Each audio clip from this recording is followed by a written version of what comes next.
An incredible true story. We are the Spy-Fi guys, and this is Raazi.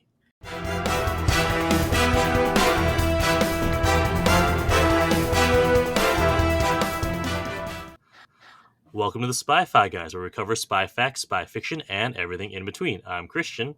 And I'm Zach. And today we are covering our second Indian movie, Raazi. Yes. How was your vacation, Christian? We took the month of August off. Yeah, it was, busy, good, lots of things happened. We'll not get into it here. Okay. And today, joining us for our second Bollywood movie, Raazi, is a guest star. Hi. So this is Candice. Would you like to introduce yourself and tell us a little bit about what you do, Candice? Sure. I'm Candice. I met you guys at AwesomeCon, and I have a podcast myself. My podcast is Media and Monuments, and we talk to industry professionals about screen-based media production. And it's a service of Women in Film and Video, which is a nonprofit that's based here in Washington, D.C. And I'm the vice president of that as well. Very cool. And aside from that, I'm just a movie lover, a visual artist, a general creative. There's, that's one facet of me, but there's many. as are most people, yeah. So, actually, since you said you're a lover of film in general, how many Indian films have you seen? So what's interesting is I'm pretty non-discriminating generally about genre and style, and I watch a lot, I like a lot. There's a few that I'm less excited about. I find pretty classic horror just to be a little silly for me. It's not that it's scary. I just find it often too dumb to enjoy. And I'm not a huge fan of Bollywood films. When you guys recommended this, I wasn't sure if it was going to be leaning too far into that, like over the top. And I like over the top absurd things. It's just for some reason that genre is not one of my favorites. Fair. But I was surprised I was pleasantly surprised that this one was just an Indian movie. It wasn't like a crazy cranked up Bollywood type thing. Once again, folks, there's no singing and dancing. There is singing. There is singing, yeah. That's true. But there's no musical numbers. Yeah. Wow. Right. That depends how you define a musical number per se, but we'll get into it. We'll get to it there. Zach, I feel like I don't know if you talked about this when we covered, Parmanu, the story of Pakran, our first Indian film. What's your experience with Indian film cinema? Before the podcast, I think I had seen Slumdog Millionaire, and that was it. Okay, all right, yeah. Similar here. Like, I think I'd seen Bride and Prejudice, which is a joint American and Bollywood production, and then I saw this, and then of course there was the hit that of RRR, which is not a Bollywood, it's Tollywood, which is a Telugu different region of India. So I have seen that, and that was amazing. I loved it. That is sort of your more over the top, ridiculous, and got the singing and dancing in there. So I was a little disappointed, Zach, when there was no dancing and only one song in this one. I'm waiting for the big looking. Yeah. But speaking of RRR, the main star of this film, whose name now of course escapes me, Alia Bhatt. Alia Bhatt is in RRR. Okay. No. I want to see RRR. I've heard I would highly recommend things. it. You just got to be in the right frame of mind for it. But and then Alia Bhatt is also in the most recent Netflix movie with Gal Gadot, Heart of Stone, I believe. Okay. So she's starting to become more well known to Western audiences. She's very big in the Indian world. But so just figured out we'd cover that, just what everyone's background is with Indian cinema. Yeah, I recently watched a Bollywood movie that I'm not going to try to pronounce its name, but it features Priyanka Chopra, who we recently saw in Citadel on Amazon Prime. All right, so shall we get into it, Zach? Let's get our synopsises. What is the plural of that? As always, we shall begin with our poetry synopsis, and here's the haiku. In arranged marriage, killing leads to more killing. Was it all worth it? All right. They're both kind of dark. The movie is not dark, except at the very end. Yeah. It's kind of dark. I wouldn't say it's a lighthearted romp or anything. That's true. Okay, and then here is the limerick. There once was a girl from Kashmir who battled through grief and through fear. She pancaked a dude and poisoned him a boob, but lost what she once had held dear. Ooh, oh, wow. I like that way better than the haiku. That's nice, yeah. The limerick wins. Thank you. Here's the real synopsis from IMDb. Yes. A Kashmiri woman agrees to marry a Pakistani army officer in order to spy on Pakistan during the Indo-Pakistan War of 1971. And that will definitely hold the title for most mentions of the word Pakistan in an IMDb summary that I have ever seen. Brief other question before we really get into it. What do you folks know about the Indian-Pakistan War of 1971? Because I know nothing. Ooh, I knew absolutely nothing. Yeah. Right. History is not my strong suit. Yeah. I'm not big on remembering wars. Yeah. Okay. So we start off sort of in the Arabian Sea on an aircraft carrier. Apparently it's been 46 years since the Pakistan and Indian War in 1971. So do the math. That's what, 2017? Yeah, so there'll be a reveal. This is a bookend. It bookends the movie. Yeah. And if you don't mind skipping it, it's revealed that her son at the end is one of these officers. And I was like, wow, this production value. They got a carrier. They got planes. It looks good. Yeah. We're off to a good start. So the reveal here is there's a businessman who seems to be trusted by both sides. Would you say he's a triple agent? I think he's a double agent. A double agent, or actually, well, so he's Indian. And meant to never know. Trusted by Pakistan, and so they think he's working. He's just providing information, but he's actually working for India. So I think it's just a double agent. I think he's just a double agent because the Pakistanis don't think he's an Indian spy. No. But they think he's just a person who can provide information, and he does. That's how he maintains his cover. He does provide some useful information sometimes. Yeah, which is cool. So then he can no longer do the job, but he gets his daughter to do it instead. And why can he not do his job anymore? Because he has cancer for I think he has 4 months to live, or less than 4 months to live, or something like that. Yeah. So. Yeah, well, the guy talking on the carrier was not the dad. So no. It kind of sounded like that for a second. So after you cut away from the carrier, you're seeing this guy who is working as a double or as a informant. Mm-hmm. So I'm going to be honest. I saw the movie twice, and I had some trouble telling apart all the guys with the 70s mustaches. and I was trying to figure out how they were all related to each other. And the second time around, I just kind of went with the flow. Candice, do you think it was like a Saving Private Ryan thing where the guy was it was the same guy, just de-aged?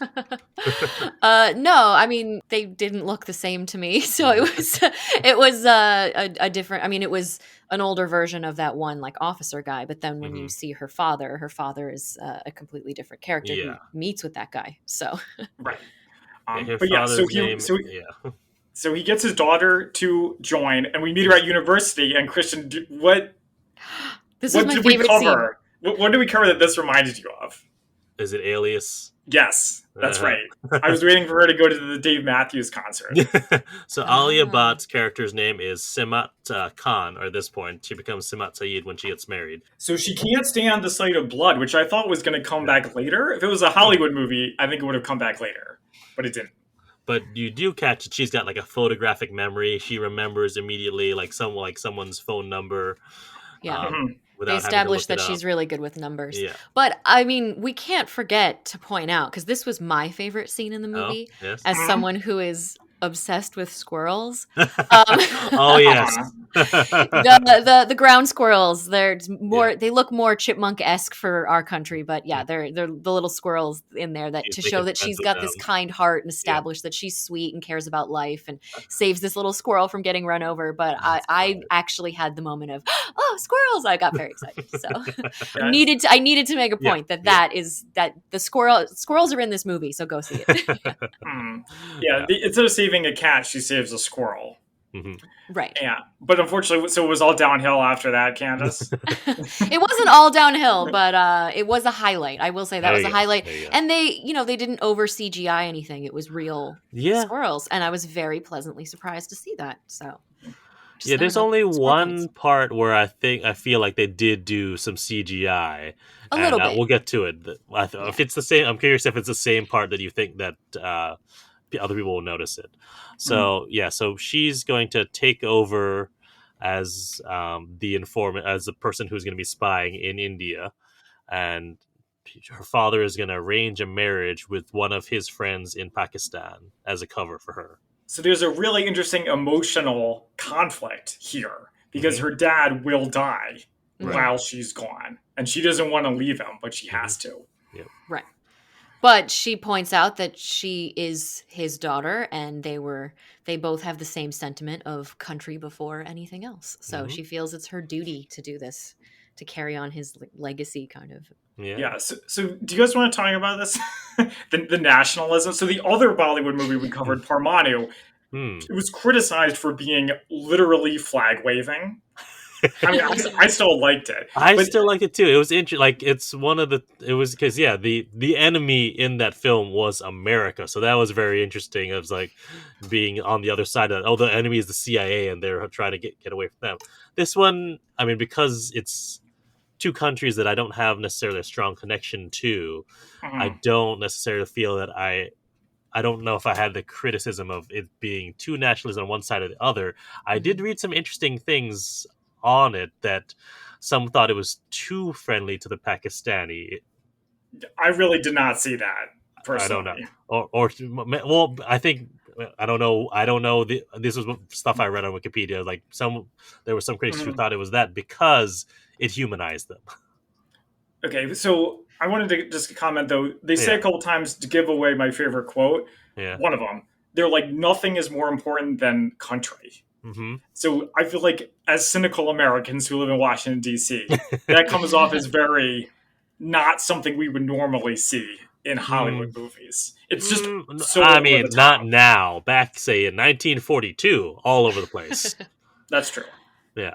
That's a good point. Or even in 2001. Yeah, I do think that the movie did a good job. I mean, not to jump too far ahead, but it does point out, since you're talking about the nationalism of it, I did like at the end when, there's the perspective. I don't want to give it away or anything, but I don't know how much you give away. Do you give away the whole movie here? I don't know. Depends. Okay. Yes. I just like that the husband appreciated the perspective and kind of was saying, she was doing stuff for her country just like we would have done. It's sort of like giving we understand. We might not agree, but we understand, and it's kind of the same motivation. Yeah. So everyone has their own side to the story, All's fair in love and spying, which there's plenty of both in this movie. Yep. I love me a montage, so I really enjoyed this sort of training montage. Yeah. It just goes on and on, Learning Morse code, and then the fighting training, or not really fight. Well, she had a little bit of fight training, but then really the gun training. And then all through it, her trainer is like, throwing things at her or doing things to keep her on her guard. And so once again, and this isn't even really a criticism, I just think it's funny, there's setups and no payoffs. She learns how to fight, never fights. She can't stand the sight of blood, never has to deal with blood. Well, I think it's probably more for the audience of, all right, you're sending this, 20-something year, or not even 20-something, just 20-year-old girl. They have to show that they're doing something to train her to defend herself. And that's, just your standard cinematic shorthand. Oh, you're a spy, you have to learn how to fight and shoot a gun. She's generally prepared. But they did do a classic montage. At least the montage had the payoff, where she's, upset when he pushes her down a few times, and at the end, she takes him down, and there's that moment of like, you've learned, you're ready now, so that it had that. Yeah, that's true. Do they get married, or is it just a pre-wedding ceremony? I think that was the wedding itself. You think it is the wedding? Yeah. And she's crossing the border, great scenery, and we get the title, Raazi. I like that. Yeah, that came pretty late into it, I thought. I was like, oh, we're okay. Here we are. Now it's Raazi.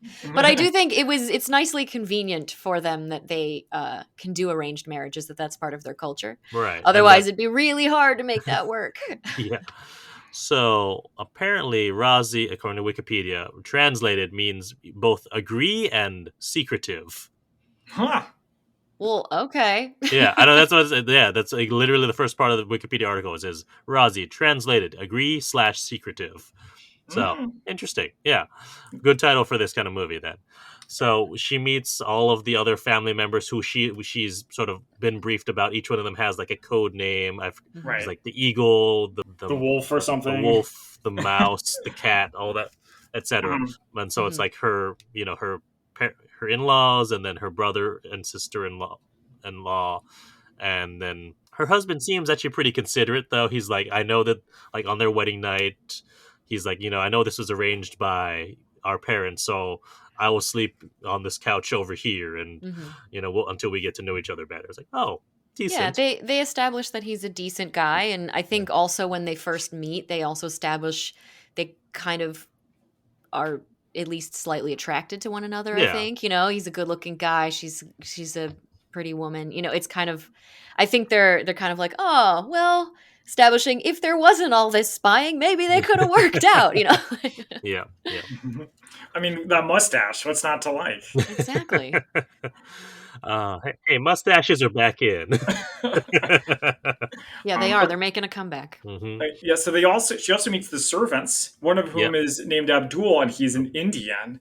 Would you guys say he's a traitor if he moved to Pakistan, or no? I don't know necessarily. I mean, the partition was a whole big messy thing. So yeah, we don't need to get into that. But he's onto her like immediately. Yeah. Yeah, but I wasn't sure if they were really leaning into making him seem shifty, and so I wasn't sure if he was going to be a double agent. That's what I was thinking. Yeah, I thought at a certain point he was going to, find her out a little or do something and be like, "Shh, like we're on the same side." But so he's like Snape.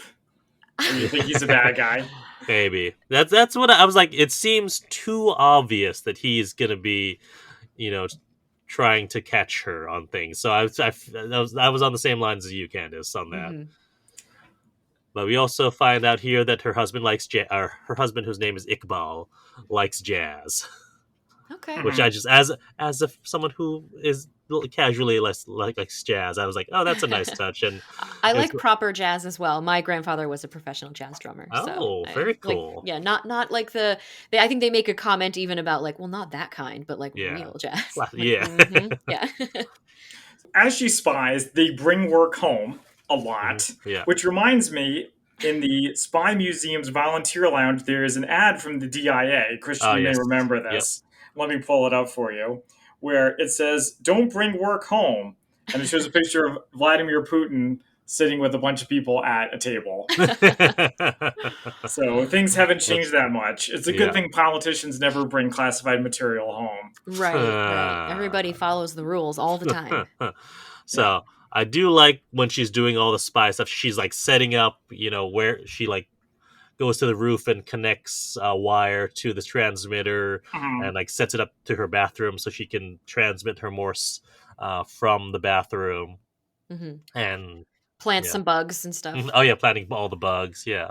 And so what's wild about this movie is she has no support system at all. Nobody on the line.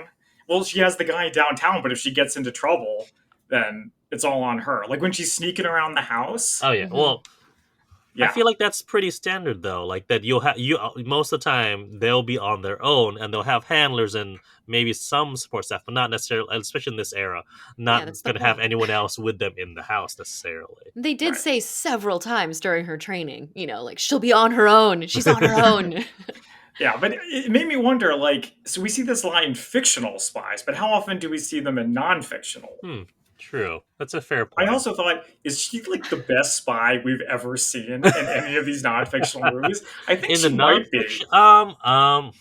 Well, I think the fact, that's the point. When spies do their job well, you don't know who the spies are.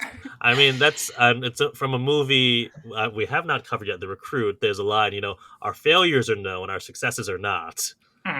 Yeah. So, yeah. I mean, because the whole point of the movie is that it ends by pointing out there's like countless people that we don't even know about that made these sacrifices to do this type of work. Yeah. This was something I wanted to point out briefly. There's a part where it says someone smokes and it says "smoking kills" right on the screen. I loved that. That was hilarious. Yeah.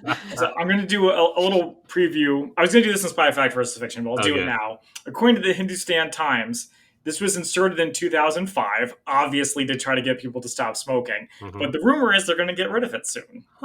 Interesting. Wait, when was Raazi made? 2018, according to IMDb. So it's very recent. But is that rule in Indian cinema now that anytime someone shows smoking, it has to pop up like that? Yes, until it gets rescinded. 2005. Okay. Okay. Way to pull us out of the film. Just don't show the smoking. But no, it was funny. Yeah, so she has a close call with Abdul where she's like planting the bugs and he hears the crash. Oh yeah. So that was really good, and she's like hiding. I always think in any spy film or anything that involves sneaking around, how it always reminds me how much easier everything must have been to be sneaky.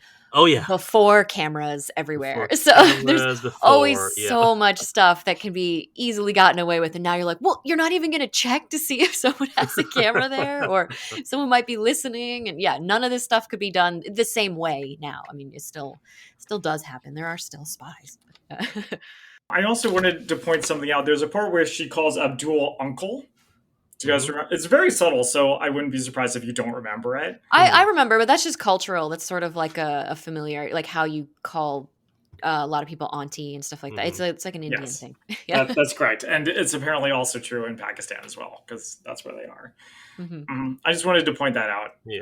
Candice is apparently informed as well. So I think the next sort of big climactic thing is that her father dies, and she actually does go back for this funeral, and this is where her husband, I think, and her start to really warm to each other, and Iqbal gives Sehmat a gift, which is some ankle bracelets that used to belong to his mother. Now that's a great setup. Yeah, that pays off later. They have their very first kiss as well during this. Those anklets were really pretty too. It made me want to get some. Yeah. So she executes another part of her plan, which is to get close to a bunch of the officers she needs to by becoming friends with one of the school teachers and saying, "Oh, I can teach the kids a song. Let me select all of these kids who happen to be the child or grandchild of all these important officers." Yeah. So was that her plan all along? Because I thought she was going after one kid, but then when she got to the school, it was like, oh yeah, everyone here is the kid of an officer. She's like, ooh. Yep. I got the impression she was picking a few random just so she could put that one kid in Hopefully it wasn't just. Oh, well, I know that I recognize that some of the last names of the other ones. Like, okay, I remember. So the fact that I remember their last was like, oh, there's someone important there. I couldn't remember all of them, so I was like, probably some, but not all necessarily. But it was funny just to see that.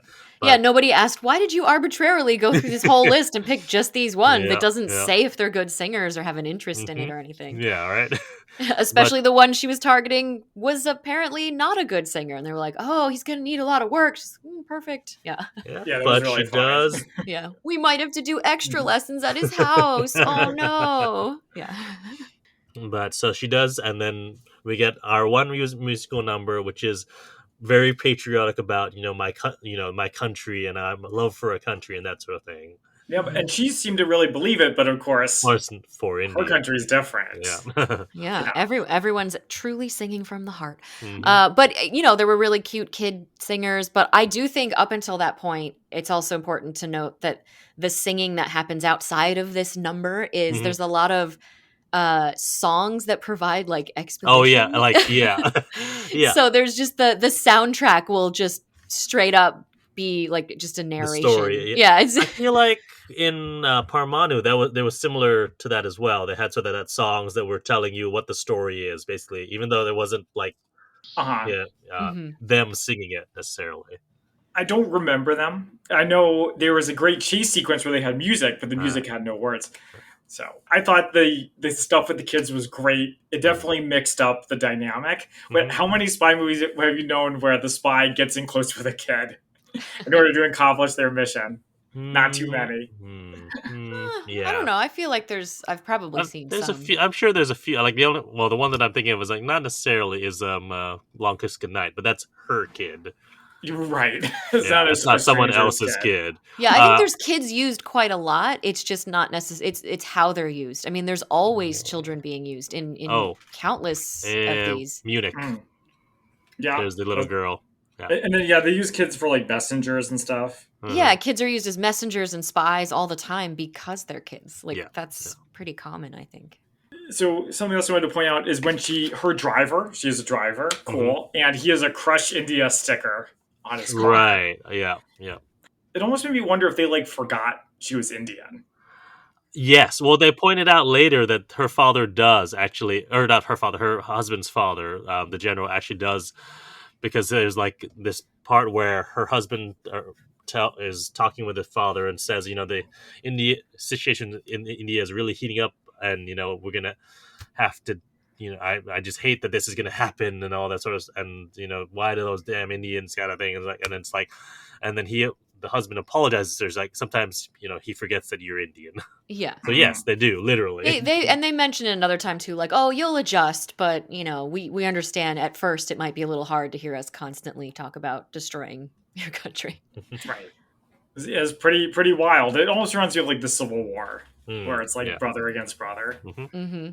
So in the house of that one child that she's doing extra lessons with, she does sneak around and finds maps and plans, including a submarine design, which is very important. She transmits that information back to her handlers. This is pre, take a quick cell phone picture, so she has to remember it. And I also liked how when it gets there, the guy's the agent is not informed enough to know what kind of submarine it was. It felt very grounded, as opposed to someone like James Bond, who's just an expert on everything, right? Oh yeah, that's the HK whatever submarine.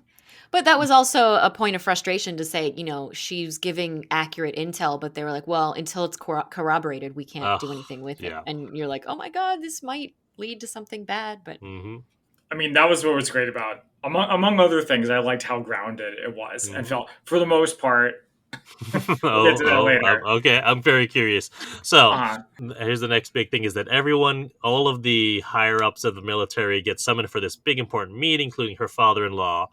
And so Sehmat uses this opportunity to sneak around and grab his copy of the folder that she found in the other general's house, and grabs it and takes it back to her bathroom, is transmitting the info via Morse code, and then her father-in-law sends one of his soldiers back because he forgot his folder. Great. It's great. Yeah. So, and the head servant, Abdul, is looking for the folder, can't find it in the general's study, and Sehmat has to sneak it back in, and so she, says, "Oh, is this what you're looking for?" And it's okay, it's all avoided. But once she thinks it's safe, that's when she goes back to the bathroom, and Abdul has found the Morse transmitter. It's a great reveal, because it's she opens the door and he's there, and you get a bump. But before we get into that, I liked how after every close call she has a reaction. Deep another breath, close call kind of. Yeah. So, guys, did you connect with Sehmat as a character? Oh yeah. Yeah, I thought I thought that actress did a good job. I thought it was realistic. She was capable, but she wasn't too, immediately flipped a switch to not having any emotions about anything. No. But yeah, she was very daring and yet realistic. And I thought they did a really good job with it, and we'll talk more about it later. There's more about it at another time. Yeah. So let's go back to the chase. The reveal. Abdul, Dun dun dun! She's found out. Oh no! And then you're like, I guess he's not a double agent too. That moment you're like, oh shit, it's happening. Yeah, I wasn't when you get that reveal, I was like, is he gonna help her hide it? Is you should have hidden this better? No, he just runs off. So, this is not good. I don't know about you guys. Maybe I'm in the minority here. I never thought he was going to be revealed to be Snape. I always thought he was a bad guy. Well, bad guy, depending on a certain point of view. Right. Depending on the point of view of our heroine, yes. Yeah. So in the middle of this too, we also get the handlers getting her message back and code breaking it, which I liked. Is okay, it wasn't just a straight message of here's all these things. They had to decode all right, it's every and they show them doing it with the boards. Every one letter, every three letters. It was what the pattern was, so that it was that's pretty cool. That's true. Yeah, they threw some codes in there. That was nice. Yeah. I do think that head guy, there was also the assistant with a scar on his face. With the kind assistant where you're kind of like, ooh, in another story, or if this was stretched out into a series or something, there'd be something with that guy at some point. The main guy with the mustache, to me, looked a little like an Indian Johnny Knoxville. It was weird. What, the guy with all the scars? Yeah, like a little bit of his face, and the main girl looked a little bit like Jenny Slate to me. Yes, that I could see. To me, it was keeping some people in track in my mind by who they kind of reminded me of. Because I remember before you said you all looked the same to you. I was like, well, that guy. I'm like, well, he kind of looks a little like Johnny Knoxville. Well, yeah, all the 70s reminded me of like Argo. Yes. Movies like that. Mm-hmm. Yeah. So, Sehmat does catch up to Abdul in a Jeep. This part was crazy. Yeah. I did not. I was like, oh, she's going to catch up to him. And then she takes a breath and runs him over. Yeah. Yep. Or no, doesn't run him over. He hits him. She hits him, yeah. And then runs him over. Him over. I remember at that moment being sort of proud of her, going, oh, she's doing the double tap. She's like actually making sure he's dead. This is great. Because otherwise it opens it up for him to not be dead. Well, I mean, she at least did try to run him over. Like I don't know if you see the car move, but you hear the thunk, thunk. So both sets of wheels went over him. Yeah, you see your reaction. Yeah. What was your guys' reaction? It's like, wow, damn, she did it. She saw at that moment. That was what she had to. Like, I don't know, I would be able to do that, but it's like, wow.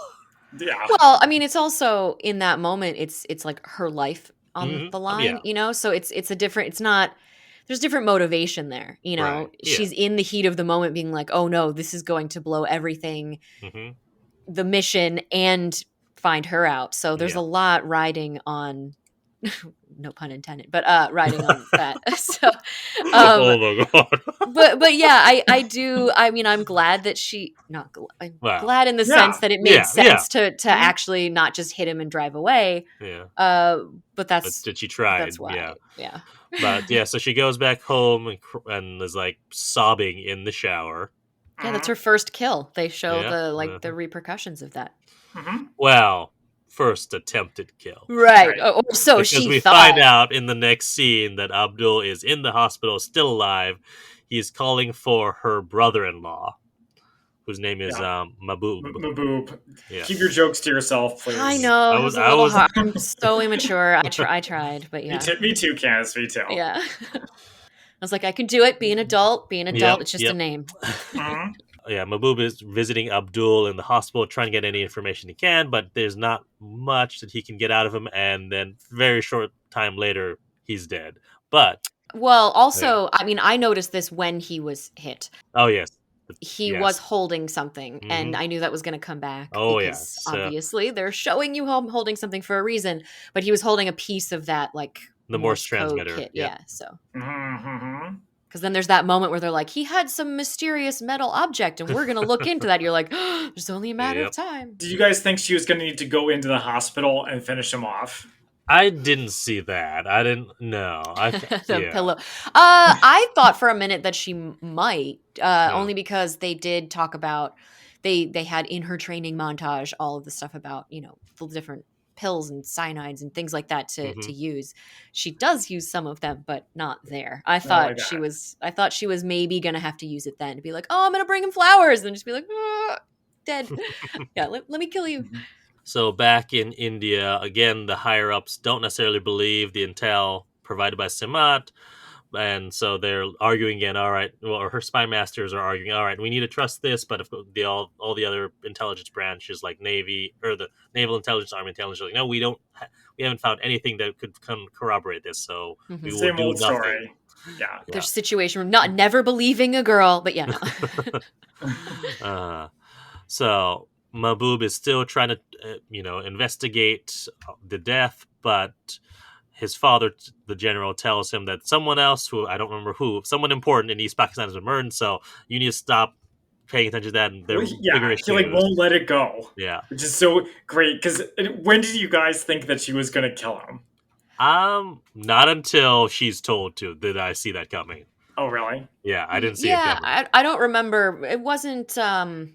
I was curious when he wasn't letting it go and he was revealing that, Maboob was saying like, oh, he might have even been whispering your name. Yeah. And she knew that he was a problem. It was just, oh, is this going to be swept into there's bigger fish to fry right now, so she'll be like another close call, or is that going to come up to bite her? And so I wasn't sure then, but then when you saw she had to, he was the cat or something, like take care of the cat. That was his I was like, code name. Yeah, here we go. And now she's experienced because she's proved she has what it takes to do what needs to be done. So I did like all of anytime that she's on the phone, even though it's it's not a secure line. So they were talking in code phrases that, worked as a conversation, but also, if you're in the know, makes sense of what she's actually saying.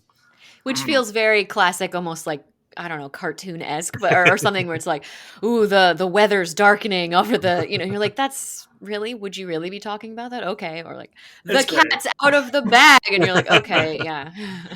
It's great. I adored it. I love that. So she's also told, take an umbrella. And she's like, okay, that's weird. And then someone comes up to her selling umbrellas after she leaves the market from, where she's making the phone call.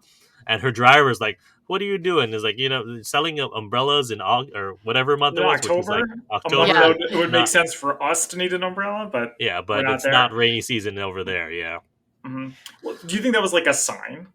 What? The guy just happened to come by with an umbrella, and she was like, "Oh." Oh no, because he was one of the helpers. There's there's a network. Oh my gosh! Wow, you guys are smart. Yeah. Yeah. I didn't realize that. There were a lot of people throughout the town that were there to help her as like a network where she could go if she needed to make a call or if she needed help or if she felt like she was found out. So but in that house, she was alone in the house, but she wasn't alone in entirely alone. And I do think also there was another cultural thing that made things easier in that situation, like the arranged marriages, was she could wear her her veil. And so like she could just put that on and walk around, it was like instant disguise or instant being more hidden. So which is exactly why counterterrorism people are like worried about. Yeah. Because it could be anybody under there. And by the way, I think I Googled this because I was curious if a burqa has a different name when it has that square on the front, but no, it's just a burqa. A burqa. Okay. Interesting. Yeah. So she goes about getting rid of all the bugs and all the transmitters, everything that she uses, and puts them in a bag and plants them in like amongst Abdul's stuff. Well, yeah, in the attic. If you put something in my parents' attic, they'll never find it. But she also starts to, assemble my favorite part of the movie. The umbrella gun. Ah, yes. Does this make sense for the timeline? 1978 was the incident that we know of. But so it's around that period. So it makes sense. Yeah, and it doesn't seem like highly sophisticated tech. It was also just something on the end of a sharp. She pokes him with it. It's not like some crazy intricate sniper gun or something. Once they're like do the little flashback of Ryson, I was like, Ryson, umbrella. Oh, I know exactly what's going to happen here. I absolutely loved that this was the way the story went. That like I said, the killing leads to more killing. I thought it was great because a lot of these spy movies we see, the spies, then they get caught, and then they get arrested, and then whatever. But we don't see a lot of like them having to like cover their tracks. Yeah, and covering their tracks in a increasingly more intense way. I mean, this was somebody even closer, somebody she knew would have even more impact on the people that she's kind of starting to care for, like the husband. She knows, obviously, she's still going to put her country first, but there's like some affection building too, and she knows it's going to hurt more people than just herself to do this. So I have a question for you guys. How would you have felt if she had killed one more person? Do you think it would have been too silly? I don't think it would have had the impact that those two, 'cause especially after being, all right, it goes from, the servant of her household to her brother-in-law. The only one that could have been more is if she killed the father-in-law. Yeah, or her husband, which she almost does. Right. I think that leads to the little trifecta of the moment with the husband. So I don't think that's it's needed. Because her husband does die. She just doesn't kill him. Yeah. Okay, so that's fine. So hang on, one last quick thing, Christian. So this reminded me of an Alfred Hitchcock plot, like an old Alfred Hitchcock movie where they have to keep killing people not to get caught. Just it's getting out of control. I do want to just talk about the simplicity of it, and that's the brutal beauty of the umbrella gun is that it's really just you pass someone and pretend that you accidentally poke them in the leg, inject it at that same moment, and that's it. That's all that needs to be done. There's no big flashy bang. It's just so subtle and quick. I wouldn't think of it as a gun. That's why it's more of a distribution or like a needle almost. It's like a syringe. And then the part where she's waiting for him on the staircase in the burqa, she looks like I wrote down she looks like the angel of death. Ooh. That's why she's there. Yeah. But see, she disposes of the umbrella. She takes out a part of the components and puts them in separate trash cans so that one is just an umbrella and the rest of that is everything else. Changes her clothes. And as she's disassembling, I'm like, good girl. She's putting the pieces in different parts. I was like, good. Yeah. This is good. She's doing it well. Yeah, I also like that part she picks up the shopping. Is that the same part where she picks up the shopping bag? So someone had them there for her ready to go. Mm-hmm. Yeah, that was kind of proving that she had help on her plan. Yeah. Right. But speaking of help, so we find that her whole network is getting rounded up. Yes. And we also see Mahbub start to feel the effects, and basically soon after, it smash cuts from "I'm not feeling so well" to his burial. Yeah. And the dad says something like what's going on with his family? Why do people keep dying? She finds out that her network has been broken, so she goes to make a call, but finds out that all the lines to India have been cut and that war is inevitable. Talking about raising the stakes. Yep. And then some men come to search the house now, and Sehmat, gives the signal that she was told, which is leaving the bathroom light on so that she can be extracted. Right, but in the morning the light's still on and she's still there, and then the sort of the net is tightening around her, and she still has to use her cleverness to survive a little longer. Right. So, but the next day, she that's how she uses her cleverness, right? With the next day, go ahead. So a colonel comes to see them actually, which is nice. And you think, she's going to be in trouble if she's getting caught. Turns out he's actually on the inside and gives her a location and a code phrase and says, we're leaving 2 hours. That was the guy. That was the spy master guy. Was that? Yeah. Wasn't it? In disguise? Yeah, because it was because that's how she knew who he was. And I mean, it looked like the same actor to me. Where maybe they just they didn't know what the colonel looked like, and he just wore something and that's why she immediately walked in. Ghost Protocol. Yeah, she immediately walked in and was like, "Oh, hello, it's you. Let's play along on this." And he gave the little code, and there was no need for explanation because she knew who it was.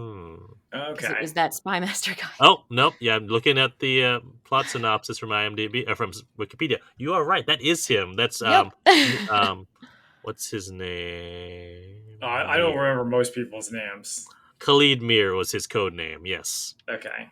Yeah, but he's pretending. That's his way of saying, I'm just gonna deliver this message to you myself because you have to get the hell out of here now. Good eyes, Candice. But it just made me wonder why he didn't just take her right then and there. Yeah. He's there. He's got a car. Yeah, it would have looked kind of suspicious. It's very suspicious. Yeah. Anyway, so he was already pretending to be someone else, so you couldn't. It seemed like an okay plan to start. Yeah. So we also she finds out that their signals from the house have been intercepted. So they have the house under surveillance. No one can get in or out without permission. So Sehmat calls a colonel's wife, a different colonel this time, to talk to her and try to get her out of the house, and also has her talk to other people to avoid Sehmat and also her sister-in-law from making a statement. Yeah, she puts she's the power of the ladies to be like, you know what? But, she just lost her husband. She doesn't need to be interrogated. Let's not do this. And you know what? You're right. And as this is all going on, the soldiers find the Morse unit in Ahmed's belonging. Something's happening, and this is where we get the payoff with the bead. Well, yeah, no, because there was the setup, which was clear. I mean, I noticed it as a little awkward, and I was like, well, they're setting this up. The foreshadowing there was strong after she hid the gear in the upper area. Yeah. After she hid all the gear and planted it, she was coming down off of a stool and sort of like scrapes her. She scrapes her ankle a little or something, and then just walks away. And we don't hear anything of it then. But it comes back, and you find out that when that happened, and here's where I said there was an obvious CGI. Oh, was that like was the little. the CGI? Yeah, that's what I was thinking. Is that there's a little bead that like you see it just right in perfect frame fall off. I didn't even really to me, notice. that didn't seem CGI. That was just using the right focus. No, that called out to me. But I was like, I didn't ding it for that. I was like, oh, okay, that's definitely CGI. But I guess that's the only real way you can make that happen. Yeah. Well, I also noticed we forgot to talk about this. What the piece of the radio? Mm-hmm. They sweep it for prints, and they also sweep the truck for prints. I guess she's not in the system, or else why would she be? Well, isn't it like a police state? I don't know. I don't know. Don't get fingerprinted when you immigrate. That was a thing they left. A thread they left hanging. They're like, oh, everything's going to be dusted for. Oh no, they brought it up later. Actually, they said there was a lot of different prints. On it. Yes. Oh, that would make sense. So it was inconclusive or whatever, which was a lucky break for her. Yeah. So Iqbal is conflicted and she opens his wallet for some reason. Oh, and she sees the photo of herself, but then also sees the piece of the ankle bracelet in the right. Next to the photo. She finds out that he knows about her. Yeah, he's found it, and then he's going to question her or something. So immediately he's in the bathroom, and she is standing outside of the bathroom waiting for him with a gun. A giant presumably gun. His gun. A gun as big as she is. Oh, it didn't strike me as too giant, but no, I mean just relatively. she's smaller, so right. Yeah, any sort of gun would look big. But so they're about to have this big confrontation, but then a kid comes in. Do you guys think she was going to shoot him at this part? Saved by the child. I thought so. I did. I 1000% thought she was going to shoot him. Yeah, I mean, she definitely was going to, but I wonder if her hesitation, because you find out at this point she's pretty smart, and she's already done some social manipulation, and she's got the grit, and she's killed before. Like, she's done what she needs to do. But then also, if you shoot somebody, what attention is that going to draw? Especially with a house full of soldiers. Exactly. Yeah. So, I mean, I don't think it's an immediate, I'm going to kill you because this is an okay situation. It's I'm going to threaten you, and we're going to stand here with a, oh shit, what do we do kind of moment. I don't know if she, I don't know if she thought about it like all the way. It was just, oh no, he knows. What are we going to do? And that was the only, oh, how convenient moment when the kid runs in. Well, it is a movie. Yeah, exactly. And what do you guys think of our heroine taking a child hostage? I was surprised and a little bit shocked. Like, oh, I presumed she wouldn't actually hurt him, but Iqbal doesn't know that.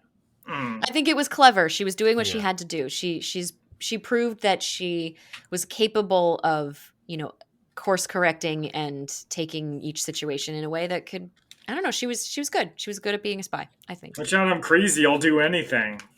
Yeah. Well, if it gets her out of there, yeah. Well, reports to his father, who is furious that this has happened, and Sehmat goes to the extraction point, but her team, who's about to extract her, notices all these agents everywhere, so they abort.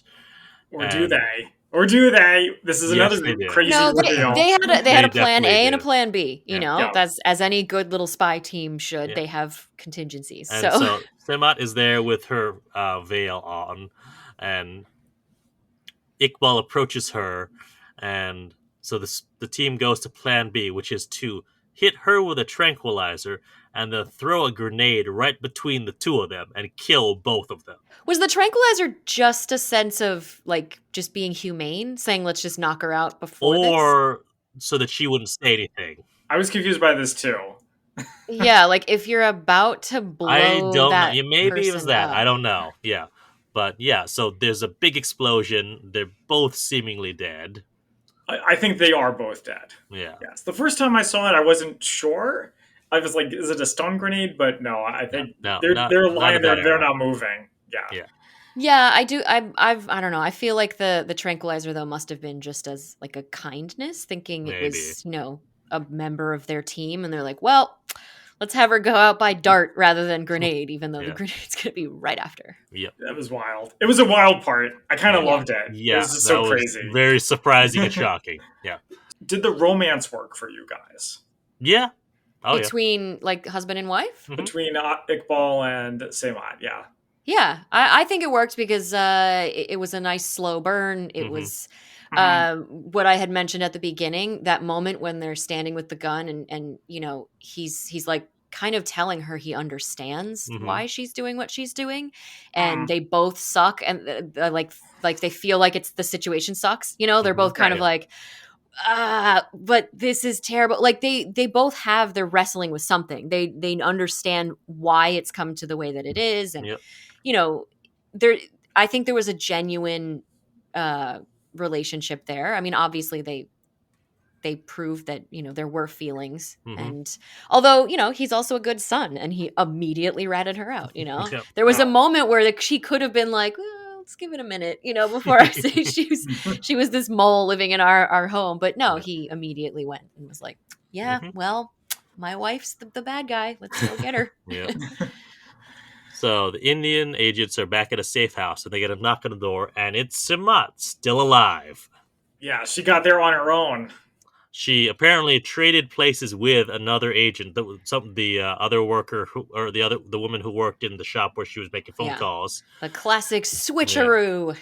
Well, okay, so here's another thing that just occurred to me. Do you think Sehmat knew she was like signing her death warrant by doing that? No, she did not. Yeah. Not necessarily, but I think it's... I mean, there might have been a risk, but she didn't think that... Well, she didn't think it would be her own people killing her. That she clearly didn't think it was going to be them based on her reaction. Yeah. But based on doing the switch and the change, she knew she was being followed. So it's just another way to get away. I think based on her reaction, things escalated out of her control quickly. Yeah. So she confronts her spy master about killing Iqbal and says that, what was the point of that, and that she wants out. Yeah, she's like devastated. Yeah. But it's funny because she, she's gotten attached, and all these things have happened. She's like, why? But then he just throws it right back on her, saying, country first. We do whatever it takes. Like, you signed up for this, But she doesn't seem to believe it anymore. Yeah. So is this the moment that she kind of breaks? I'd say so. Yeah. Because I found the end personally a little bit of a quick and weird twist. Yeah. I was not pleased with that very end. Yeah. Do you want to expand on that? Yeah. So I mean, I do think it was fine that you find out, oh, she's pregnant, and she doesn't want to. She says she doesn't want to kill another person, and she actually did care about her husband, so she's gonna have that kid. And then all of a sudden, it's like a quick cut to her in what seemed like some sort of like asylum or something. I didn't with bars on the windows. Oh, and there bars on the window? I thought that she was just living out a house in the middle of nowhere, Really? Okay, because I might have misinterpreted, and I could have watched it again or to double check. But to me, it just seemed really weird, a weird twist that seemed not just like, and then she just lives her life, It's a weird tonal shift because her story ends in an extremely dark manner. Her illusions about her country are gone. She's lost her father. She's lost the love of her life. And what does she have to live for? And then we go back to the carrier, and everyone's happy. Well, everyone's happy because the higher-ups, right after that have found corroborating evidence of Pakistan's submarine. They go and sink the submarine, they have the war, and then there's a ceasefire. It's all very quick. Right. All of that happens, and then back to the carrier. Right. Yeah, it's a way of she's like, but what was it all for? Kind of moment, and then apparently the quick little montage going, well, because the piece of information that you gave ended up being one of the two things that we needed to prove that this was going to happen, and it saved a bunch of lives and it ended the war or whatever. So you're like, oh, okay. But even that, it's like, even knowing that, it just seemed like they don't have any moment where they come back to her and kind of like, how does she I was feel waiting about for that? them to come back to her after all of that. Yeah, they just show her like depressed and pregnant, and then they just show her kind of like alone, and I don't know. The end just was very messy to me. Yeah, they didn't really commit to, here's the point. Yeah. I guess you could say, like, she was a pawn that was sacrificed. But then if she was sacrificed, commit to that. Yeah, so there was totally a weird tonal shift where she's sad and then everybody else is happy. Yeah. You know what, Chris, you know what it reminded me of was Munich. Yeah, I can see that. Yeah. Except you don't get that cathartic ending because it's like, oh, is this going to be drudgery for forever? Yeah, you get the classic screen with the text saying, like, there are countless untold stories just like these kind of. I was waiting for basically what happened to her and all that. But so apparently, and I did a little bit of reading on this, and this is almost into our Spy Fact versus Fiction, but so this is based on a novel called Calling Sehmat, which details a true story. But her name was changed to conceal her identity, but she has since the person this is based on was since passed. But I was waiting for that, what happened to her the rest of her life kind of deal, which is usually when we get that text at the end. Yeah, I mean, you either want to have the conclusion of her character or whatever, realizing it was worth it or realizing it wasn't worth it. Yeah, you know what I mean? It's just like, just give us one. Yeah, the like staring that at moment. Out the window. Moment of you did all this, was country above everything else worth it because what you did helped end the war, or look how much you lost. From as a person, and was that sacrifice worth it? So it just, we didn't get to see what she thought really. And if the movie is saying, audience, you decide for yourself, we needed a little bit of that too. Yeah. Although I will say, I did not put together that it was her son at the end on the carrier. I was like, why are they showing this one? And I'm sure it had like a name tag or something, but I forgot. I forgot names at that point, and it was, I was just like, okay, because I was a little annoyed at how quickly it rushed to the end. That I was like, I don't know who they're. I was like, some guy, Also, apparently, the guy who's making the big speech is the assistant to the spy master, aged up. So did he have the scar on his cheek? Yeah. Okay, that's why he had the scar on his cheek. Okay, that makes sense. Yeah. I don't know if I would agree with the casting because I don't think that looked like the older version of that guy. Until I was reading the Wikipedia summary. That was like, oh, that was supposed to be that guy. Okay, no, I didn't get that really. Yeah, I'd say the last like 5 minutes of this film kind of falls apart. Like a little bit, it's doing so well for so long. I was like, oh, this is good. I'm enjoying this. This is, better than I went in neutral, but I was enjoying it, and then at the very end I'm like, well, that didn't stick the landing. Okay. I wonder if some executive was like, all right, we need to bring back the carrier. Exactly. It crossed the finish line, but it fell, I think, and kind of stumbled and scraped some knees getting over there. All right, so that's the end of our movie. Shall we go into our Spy Fact versus Spy Fiction? Okay. So, Zach, what do you have? Because I've got the umbrella gun, and I would love to talk about that. But if you have anything else... Okay, so this is the part where I ruined the movie for you guys. Okay, let's hear it. The movie has already been ruined. If anyone hasn't seen this, this chock full. It's action-packed with spoilers. So. Oh, no, not that kind of ruin. Not that kind of ruin. Okay. Yeah. My article is The True Story of Sehmat, the Indian spy who inspired Alia Bhatt's Raazi from India TV. So basically, the only parts of the movie that's true is you had Sehmat, she had an arranged marriage, married a Pakistani soldier, colonel, officer, provided classified information about the submarine in question, the INS Virat, so she saved it, and then came back pregnant with her husband's child. Okay. That sounds like the movie right there. It looks like a lot. Well, she didn't kill anybody to maintain her cover, didn't use an umbrella gun. It's based on a true story. You gotta add some sizzle, Right. So a lot of that stuff is so the basics are true. Also, her dad was a Kashmiri businessman and a spy as well. No word on whether he died of cancer, 4 months into the job. All right. Okay.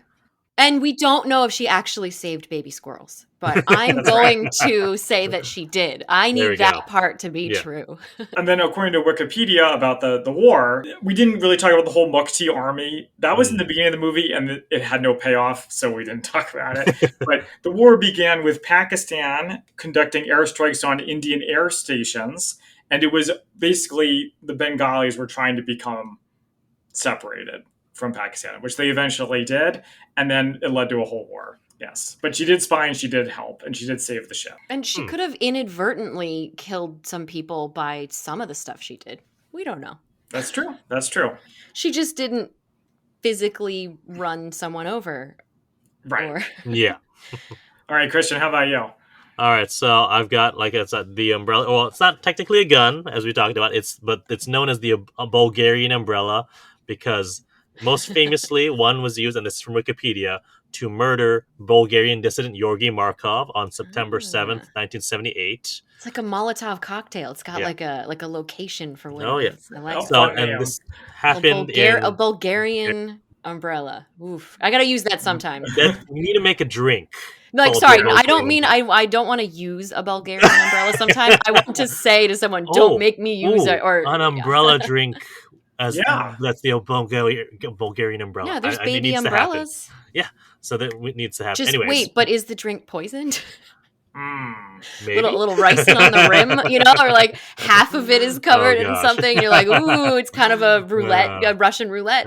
All these things, all these possible ways to die. Yeah. So anyway, it's a umbrella with a hidden pneumatic mechanism which injects a small poison pellet containing ricin. It has a hollowed stalk in which the pellet neatly sits. So, on Waterloo Bridge in London, it was when the injection of Georgy Markov happened. He died 4 days later. So I first encountered this actually reading one of the James Bond continuation novels. I believe it was 0-10 by Raymond Benson. And so I was like, oh, that's cool. And I didn't realize that. And I was like, oh, yeah. And it mentions, something similar was happening. So years later, when the Spy Museum reopened in their new location, one of their prized pieces of their collection is a replica of the Bulgarian umbrella used to kill Georgy Markov. And I do not recall where I heard this, but someone told me that the original obviously was thrown into the Thames, never to be found. This is basically the closest replica they have because it was not made by the original maker of the umbrella, but his son. Okay. Have they used another one since 1971? I mean, just the one time. Well, if they did, they couldn't tell you. Yeah. It's been featured in many TV shows and movies, but as far as actually being used, here we go. Such an umbrella was intended to be used in the assassination of Paulo Jordan and Ronnie Caceres by the South African Civil Cooperation Bureau Death Squad, but it doesn't say anything too much about why they didn't actually use it. Apparently there was also a failed assassination attempt against Bulgarian dissident journalist Vladimir Kostov the same year in the Paris metro. I have done any more research onto why either of them failed or weren't successful, but the Georgy Markov one is the most famous one.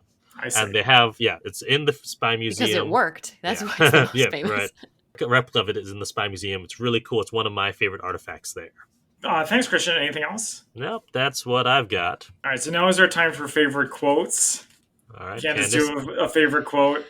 I don't really have one that stands out as a favorite quote from this movie. I wish I had time to watch it a second time and see what stood out to me. I just have a favorite scene with the squirrels. Yeah. All right. But no, I mean, I will say maybe overarching for all of it, I did like when the husband was talking to his father and said, like, she did this for her country and we would have done the same. Because I just thought that was a nice way to, like, kind of summarize stuff, but show his humanity and that he cared for her and understood as well. So to me, I don't have the exact quote, but that was a line that kind of sticks out to me. Yeah, well, like even at the end of all things, he still cares about her. Yeah, and he understands. You know what I mean? It's like they get it. You know, it's. I liked that there was this not just moment of, but why? You know, they got it. It was wartime, and there was, in essence, kind of a little bit of respect. You know, some respect for that. Like, I get why she did what she did, and she got us kind of. Sehmat, why you betray me? Yeah. All right, so Zach, you want to go first, or should I? Yeah, I actually have quite a few. There's a part where she dials in and says the cheeks are hurting about having to smile all the time. A couple moments when she opens the door and get the reveal, and then Abdul says, "I never really trusted you." Oh, yeah. That was great. And then similarly, after she kills Mahbub, there's a part where his wife says, "Lay the table." Sir says he'll return early today, and it's like so emotional. Because it's so he sad. Never will. Yeah. Yeah. He's, I don't know about innocent, but his wife certainly is. And then also the part where he says, "If you're going to shoot me, use 2 bullets." And then finally, another big emotional moment. He says, "Was anything real between us?" Yeah. So those were kind of a lot, Christian. Hope I didn't steal all of yours. No, so I have one, but it's long. Okay. So my favorite, it's from the Spy Master 2, Sehmat. He says, it's after he throws like the first thing at her and she like reacts. He's like I was saying, always alert, meaning 2 eyes in front, 2 over your shoulder, and 1 here at the back of your head. They must always be open.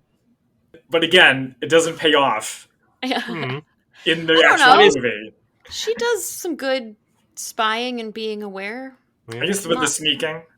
Yeah. Yeah, a little bit. But yeah, I mean, I just thought it was like it's a nice classic spy training montage quote. Right, and it's a level above just got to keep eyes in the back of your head. You're like, they're all over the place. There's more than just 2. Eyes. Yeah, exactly. Yeah. All right, so now it's time for our ratings on a scale of 1 to 10 martinis. 1 being Avengers 1997, and 10 being Ghost Protocol level.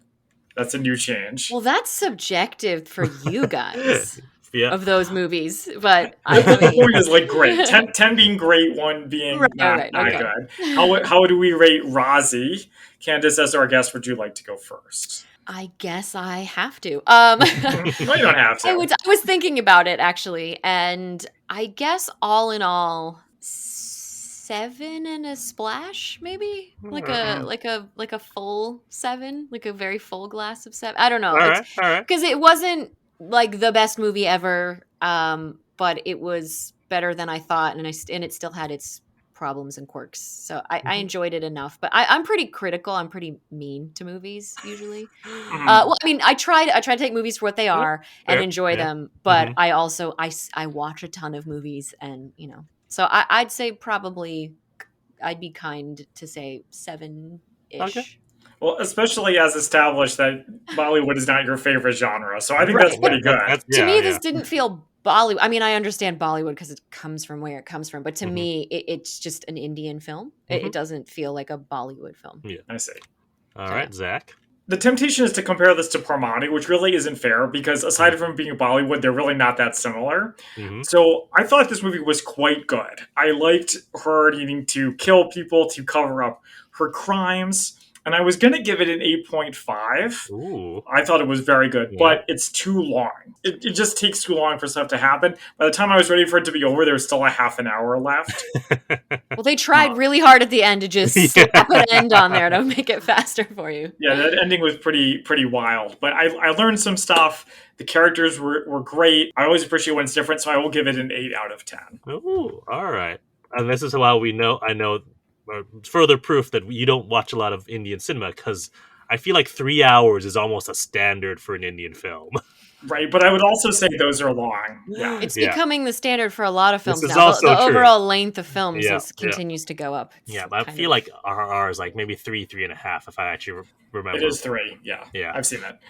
This is maybe interesting. Okay, so I did really enjoy this film, but like Candice, it really fell apart at the end for me. It was just too quick. They didn't take away my enjoyment of most of the rest of the movie. I liked the spying. She actually did some spying. I also liked how they had just the little taste of code breaking in there too. And it's one of those, generally, the ones based on a true story are much more down to earth, maybe not as fantastical, and sometimes also means less spy action. But this actually had a decent amount of it. I would have given it an 8, except for that last, last 5 to 10 minutes. So I'm going to give it 7.5 out of 10 martinis. So we're almost all around that same. Okay. Yeah, we thought it was good. General consensus. Yeah. Good to great, but not excellent. The ending didn't bother me as much as apparently it bothered you guys. I feel like I need to watch it again, but you did see it twas, didn't you, Zach? Yeah. So maybe on the second viewing, we would, It all kind of comes together. Yeah. So, although to me, it was good, but not good enough that I'm gonna put it high up in my queue to watch again right away. There's too many other things to see. But yeah, if someone else wanted to watch it, I might hang out, or pop out and come back at the end and see that's pretty good. At that end again. Yeah. Certainly, once Abdul discovers her radio, that's when things escalate, as it should be. He just was such a caricature to me. Like, he was a little too. I'm the zany guy who doesn't trust you, and I'm like, okay, all right, like, simmer down. Let's dial that down a little. Okay, well, Candice, thank you for joining us. Would you like to remind people what you do and where they can find you if they want to hear more? Sure. Yeah, and this was fun. Thank you for also recommending a film that I hadn't seen, and I had a nice time watching. So I am Candice, and I am Vice President of Women in Film and Video. Women in Film and Video is a nonprofit sort of educational and networking resource for the Mid-Atlantic and beyond. And I also produce and host. I'm one of 3 hosts and one of the producers of our podcast that we offer called Media and Monuments, which is all about screen-based media production. So we talk to people about all kinds of topics, and that's why, maybe some of your listeners who enjoy movies would like to learn more about what goes into actually making them, which is great. Yeah. Nice. And you can find out all of our stuff on, you can find out about Women in Film and Video at wifv.org, or our show website is mediaandmonuments.com, and all the episodes are there, and you can find us anywhere. And myself, I could maybe send you some handles if you want to throw in show notes. For me, I have a couple accounts, but I also am just a visual artist and multifaceted creative that does a variety of things, media production being one of them, and podcasting and stuff. Alrighty, well, thank you everyone for joining us. You can find us on social media at the Spy-Fi Guys on Facebook, Twitter, yes, I said Twitter, not X, and Instagram, and also at our merch store at redbubble.com. Until next time, I'm Christian. And I'm Zach. And we are the Spy-Fi Guys, signing off. Thank you for listening to the Spy-Fi Guys. If you enjoyed our podcast, please be sure to give us a 5-star rating on iTunes. The theme song from this podcast is Mistake the Getaway by Kevin MacLeod from Incompetech.com. Licensed under Creative Commons by Attribution 3.0. Films, books, and television shows reviewed by our podcast are the intellectual property of their respective copyright holders, and no infringement is intended. This is a personal podcast. Any views, statements, or opinions expressed in this podcast are personal and belong solely to the participants. They do not represent those of people, institutions, or organizations that the participants may or may not be associated with in a professional or personal capacity unless explicitly stated. Any views or opinions are not intended to malign any religion, ethnic group, club, organization, company, or individual. You can find our podcast on social media at The Spy-Fi Guys on Facebook, Twitter, and Instagram.